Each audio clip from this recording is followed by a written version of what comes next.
మిత్రులకు నమస్కారం. ప్రజా చైతన్యాస్తం న్యూస్ ఛానల్కి స్వాగతం. మిత్రులారా, ఫోన్ ట్యాపింగ్ కేసు గురించి ఈరోజు మనం మాట్లాడుకున్నట్టయితే, ఫోన్ ట్యాపింగ్ కేసులో ఎంతోమంది బాధితులు ఉన్నట్టు తెలుస్తుంది. సిట్ విచారిస్తుంది, వారి స్టేట్మెంటు తీసుకోవడం జరిగింది. ఇంకా చాలామంది బాధితులు స్టేట్మెంటు ఇస్తూనే ఉన్నారు సిట్కు. అయితే రేవంత్ రెడ్డి గారు ఏదో మాస్టర్ ప్లాన్ వేసినట్టు కనిపిస్తుంది. ఫోన్ ట్యాపింగ్ కేసు నుంచి కేసీఆర్ని ఎట్టి పరిస్థితుల్లో తప్పించుకోకుండా ఏదో ప్లాన్ వేసుకున్నట్టు కనిపిస్తుంది. అయితే ఆంధ్రప్రదేశ్ రాష్ట్రంలో గతంలో పోయిన ప్రభుత్వం చంద్రబాబు నాయుడిని అరెస్ట్ చేస్తే చంద్రబాబు నాయుడు గారికి సానుభూతి వచ్చింది, మళ్ళీ గెలిచాడు.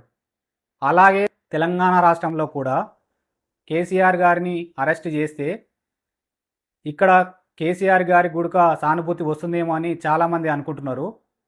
కానీ వస్తుందో రాదో తెలియదు. కానీ కేసీఆర్ గారిని అరెస్ట్ చేయకపోతే మాత్రం బీఆర్ఎస్ పార్టీ మళ్ళీ అధికారంలోకి వచ్చే ఛాన్స్ ఉంది. కాబట్టి ఎట్టి పరిస్థితుల్లో సీఎం రేవంత్ రెడ్డి గారు కేసీఆర్ గారిని అరెస్ట్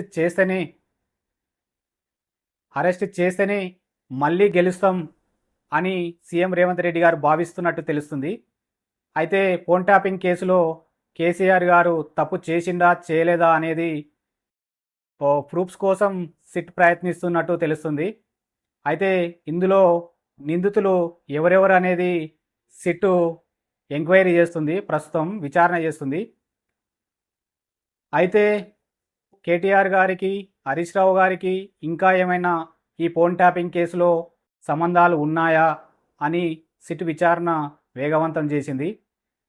అయితే భవిష్యత్తులో మాత్రం కాంగ్రెస్ ప్రభుత్వం మళ్ళీ అధికారంలోకి రావాలంటే మాత్రం ఖచ్చితంగా ఏదో ఒక కేసులో కేసీఆర్ గారిని అరెస్టు చేయాల్సిందే అని ప్రజలు భావిస్తున్నారు.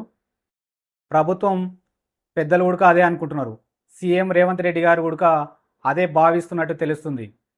కాబట్టి